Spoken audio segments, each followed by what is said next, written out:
need to type this out because I don't know who else to tell. My wife thinks I'm losing it. Maybe I am, but I know what I saw, and I need someone, anyone, to tell me I'm not crazy. My daughter Lily is 6.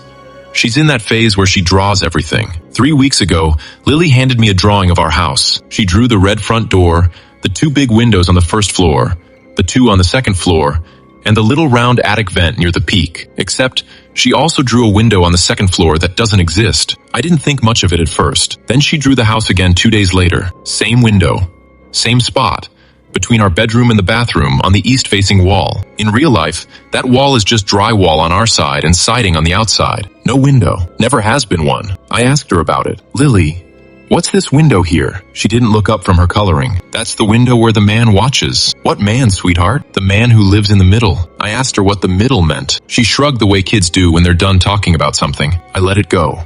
I should not have let it go. The wall Lily keeps drawing the window on sits between our master bedroom and the hall bathroom. I went upstairs and stood in the hallway. I looked at that wall. I knocked on it. I don't know why. It sounded different. Our interior walls are standard drywall over studs. This section didn't thud. It was deeper, flatter, like there was more air behind it than there should be. I walked out the front door, down the driveway, and turned around to look at the east side of the house. I counted windows. Second floor. Master bedroom window, bathroom window, guest room window. Correct. And about 5 feet of blank siding between the bedroom window and the bathroom window. Just vinyl. No window. But I stood there staring at it, and I swear to God the spacing was wrong. The gap between our bedroom window and the bathroom window was wider than it should have been. I couldn't sleep that night. I got up, went downstairs, and pulled up the county property records on my laptop. The house footprint showed the second floor is 31 feet across. I did the math 4 times. There were 5.5 unaccounted feet in that wall. Not a duck chase. 5.5 feet. At 2 a.m. I went back upstairs with a tape measure. I was off by 5 feet 4 inches.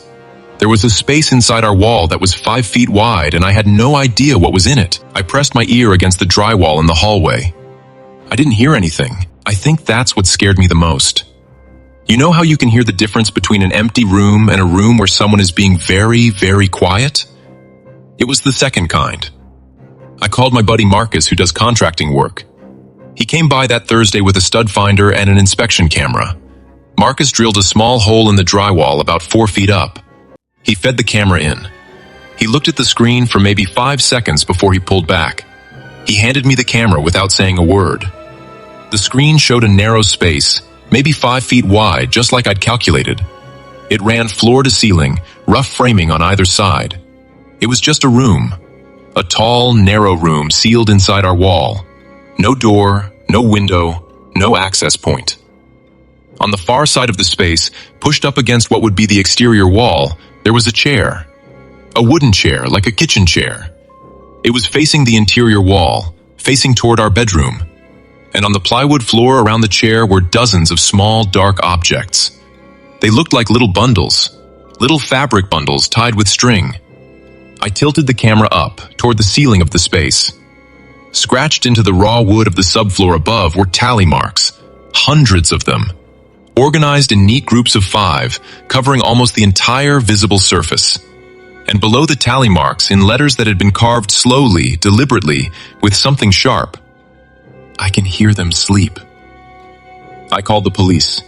They opened the wall from the hallway side. The smell came first. Not rot, not decay. It smelled stale. The space was exactly what the camera showed.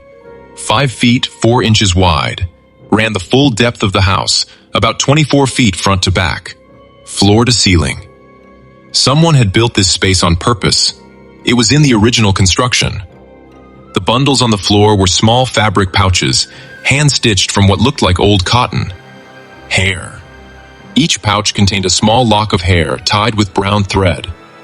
The tally marks on the ceiling numbered over 3,000. The police found one more thing. On the wall facing our bedroom, at about chest height, someone had made a hole. Not a big one, maybe the diameter of a pencil. It went clean through the framing, through the drywall, and came out behind our dresser. I moved the dresser. The hole was there. Clean, round, and angled slightly downward, toward our bed. I've been sleeping 6 feet from that hole for 5 years. But here's the thing that keeps me up at night. Those tally marks. Over 3,000. If you assume 1 mark per night, that's over 8 years of nights. Our house was built in 1987. 3,000 tally marks don't fit inside any single owner's timeline, but they could fit across several. Which means either someone sealed themselves in that space for 8 straight years, no food, no water, no door, or someone has been getting in and out without any of us ever knowing.